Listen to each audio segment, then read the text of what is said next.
Hi, I'm Dr. Sana Hashmi. And this week in my Print's Eye on China column, I wrote on the growing Russia-China partnership and its implication for the West.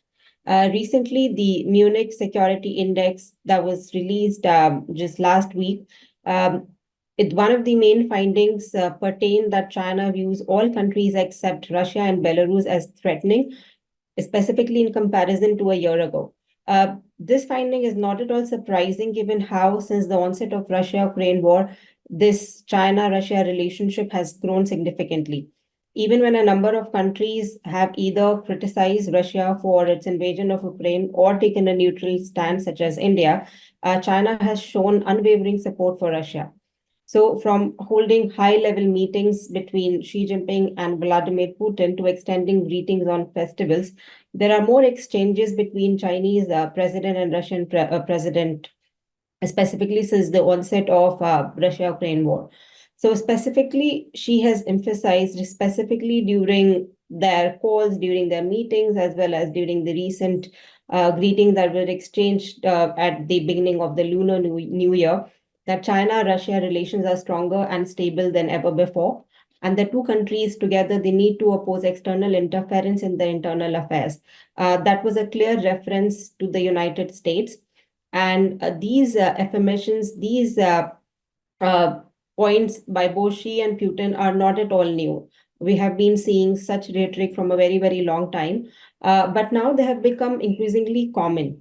And this is kind of becoming a common feature of exchanges between Xi and Putin, as well as the China-Russia relationship. So, since the war, if there is any country that has been consistently taking advantage of Russia's diplomatic isolation and sanctions that are imposed by the West on Russia, it is definitely China.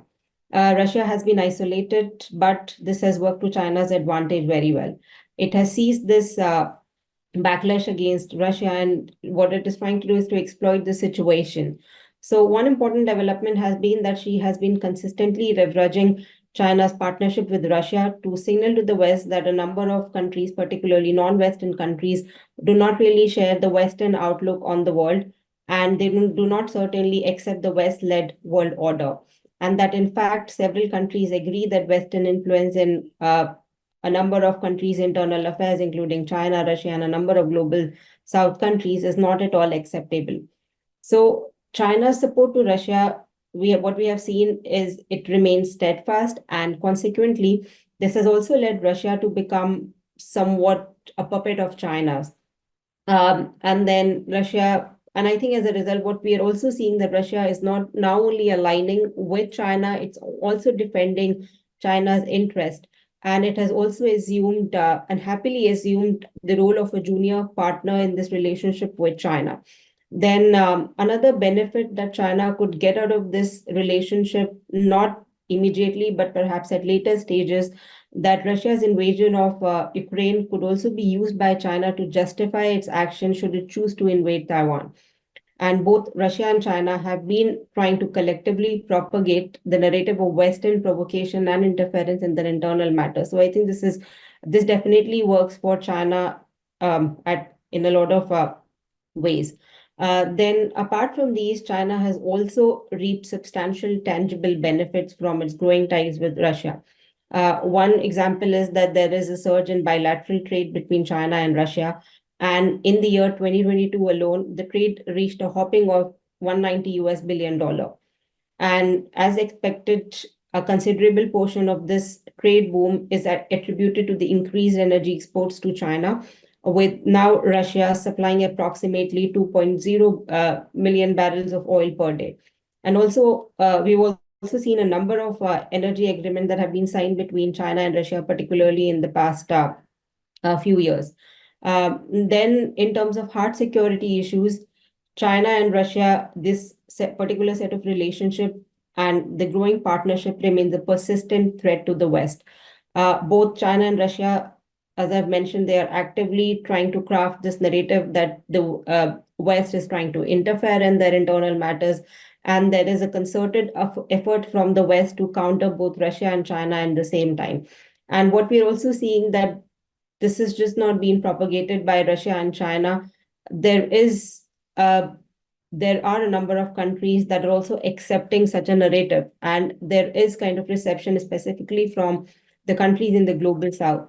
However, what is even more alarming is the unwavering cooperation and collaboration between Russia and China in a number of areas such as military.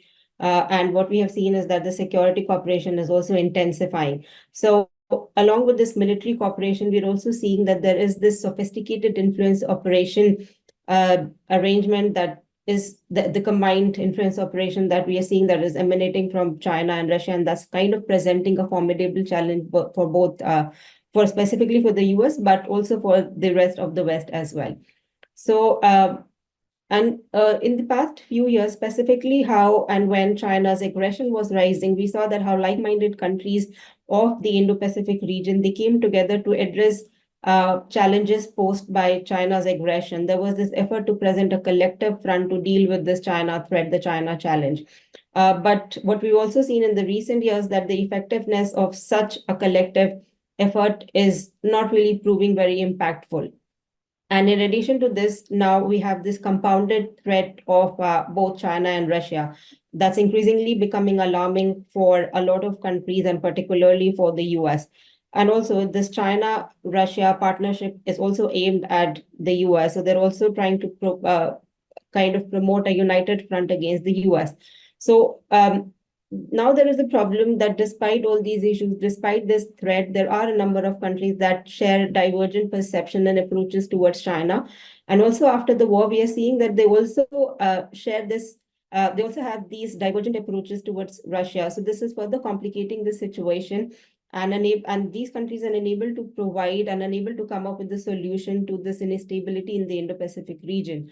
So despite this, despite the threat and despite this divergent approach, but at the same time, there are convergent concerns, there are convergent interests. But despite this, there is a noticeable disparity between the perceived threat and the realization that there needs to be, that these countries need to do more, and the efforts, we don't really see a lot of efforts to address these challenges.